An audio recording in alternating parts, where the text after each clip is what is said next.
Great to have you here. Welcome to this video. Today I'm going to give you the only truly sensible and right tip when it comes to preventing ice formation in your vehicle. And that's from the inside. Outside, it's clear. Moisture settles on the vehicle, on the windows, paint, and so on. Cold adds to the problem, and everything here completely freezes up. But the inside actually has the much more annoying problem outside. Everything here has been de-iced or maybe scratched or whatever. Ice remains on the windshield, and you must run the car to warm it, which isn't helpful. Crank the ventilation up, which takes time. Melting drips onto the dashboard, which we want to avoid. Turn up ventilation, stop drips, use pads. Then it melts and drips onto the dashboard, and we simply want to avoid that completely in the long term. And that's why you save yourself all this nonsense with drying pads and then drying them in the oven or a microwave. Putting this on the dashboard with some kind of granules inside, then you end up with 10 pads lying around, and after 2 weeks it's exactly the same again. I'm going to give you the most effective tip, and this has always worked for me with all my cars. Especially with these older used vehicles, you simply won't have those problems anymore. And here it is, let's get started.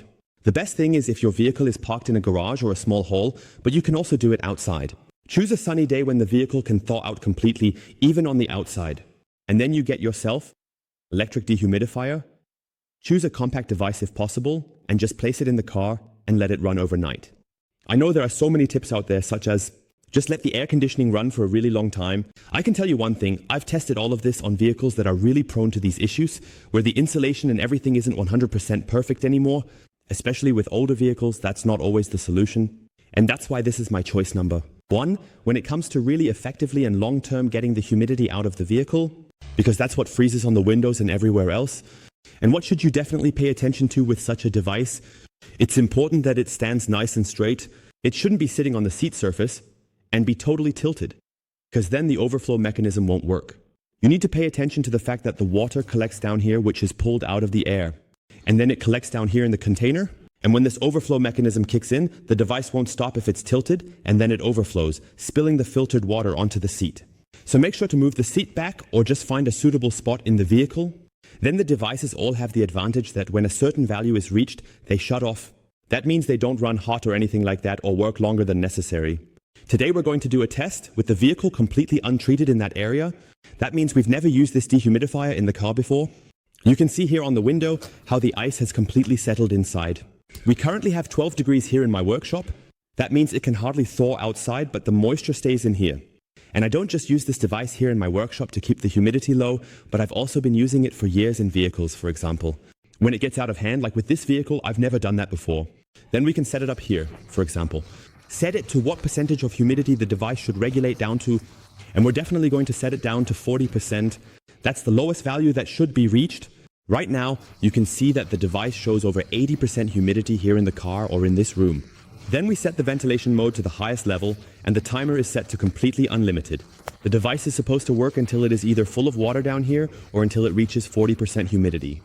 The fan is running at full power. Now it's also very important to close the vehicle so that new humidity doesn't keep coming in from the outside. Now let's let the device work, and then I'll let you know the results shortly.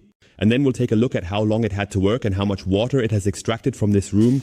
The tank down here is completely empty, as you can see. So I'm back again.